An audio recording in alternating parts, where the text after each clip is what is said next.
กราบสวัสดีครับพระธรรมวันที่ 16 มิถุนายน 2569 จากพระไตรปิฎกเล่มที่ 72 ฉบับมมร หน้าที่ 328 ข้อความที่ 132 กังขาเรวตะเถราประธานที่สองว่าด้วยบุพจริยาของพระกังขาเรวตะเถระ ในกัปที่แสนแต่ภัทรกัปนี้ พระพิชิตมารมีพระนามว่าปทุมุตระ ผู้มีพระจักษุในธรรมทั้งปวง เป็นพระผู้นำ มีพระหนุเหมือนข่างราชสีห์พระดำรัสเหมือนเสียงพรหมพระสุรเสียงคล้ายเสียงหงส์และกลองใหญ่ เสด็จดำเนินดุจช้าง มีพระรัศมีประมาณรัศมีของจันทเทพบุตรเป็นต้น มีพระปีชาใหญ่ มีความเพียรมาก มีความเพ่งพินิจมาก มีคติใหญ่ ประกอบด้วยพระมหากรุณา เป็นที่พึ่งสัตว์ กำจัดความมืดใหญ่ ได้เสด็จอุบัติขึ้นแล้ว คราวหนึ่ง พระสัมพุทธเจ้าผู้เลิศกว่าไตรโลก เป็นมุนีทรงรู้จักวาระจิตของสัตว์ พระองค์นั้นทรงแนะนำเวนยสัตว์เป็นอันมาก ทรงแสดงพระธรรมเทศนาอยู่ พระพิชิตมารตรัสสรรเสริญภิกษุผู้มีปกติเพ่งพินิจยินดีในฌานมีความเพียรสงบ ระงับ ไม่ขุ่นมัว ในท่ามกลางบริษัท ทรงทำให้ประชาชนยินดี ครั้งนั้นเราเป็นพราหมณ์เรียนไตรเทพ อยู่ในพระนครหังสาวดี ได้สดับพระธรรมเทศนา ก็ชอบใจ จึงปรารถนาฐานันดรนนั้น ครั้งนั้น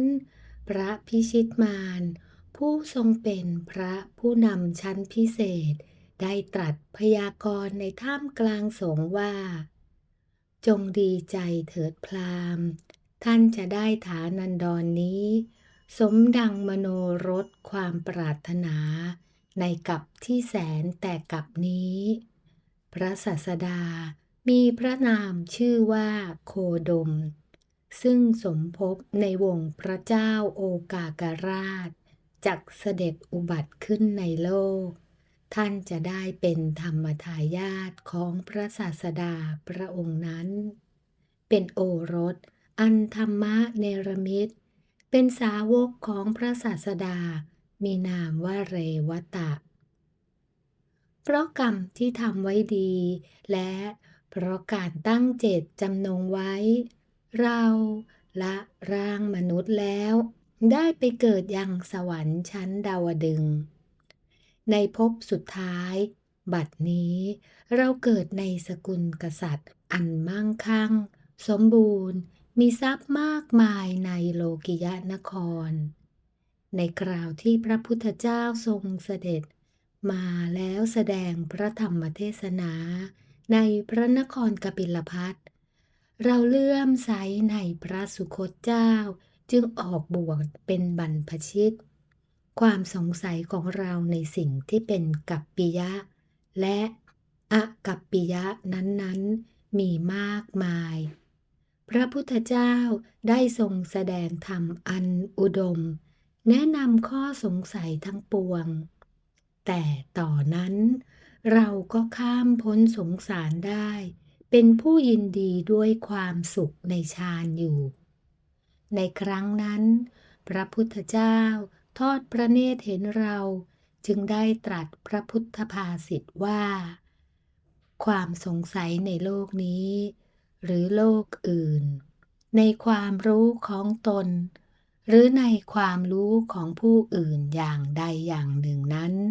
อันบุคคลผู้มีปกติเพ่งพินิจมีความเพียรเผากิเลส ประพฤติพรหมจรรย์ ย่อมละได้ทั้งสิ้น กรรมที่ทำไว้ในแสนแต่ที่กัปนี้ ได้แสดงผลแก่เราแล้วในอัตภาพนี้ เราพ้นกิเลสแล้วเหมือนลูกศรพ้นจากแล่งได้เผากิเลสของเราเสียแล้วลำดับนั้นพระมุนีผู้มีปรีชาใหญ่เสด็จถึงที่สุดของโลกทรงเห็นว่าเรายินดีในฌานจึงทรงแต่งตั้งว่าเป็นเลิศกว่าภิกษุทั้งหลายฝ่ายที่ได้ฌาน เราเผากิเลสทั้งหลายแล้วคำสอนของพระพุทธเจ้าเราได้ทำเสร็จแล้วดังนี้ทราบว่า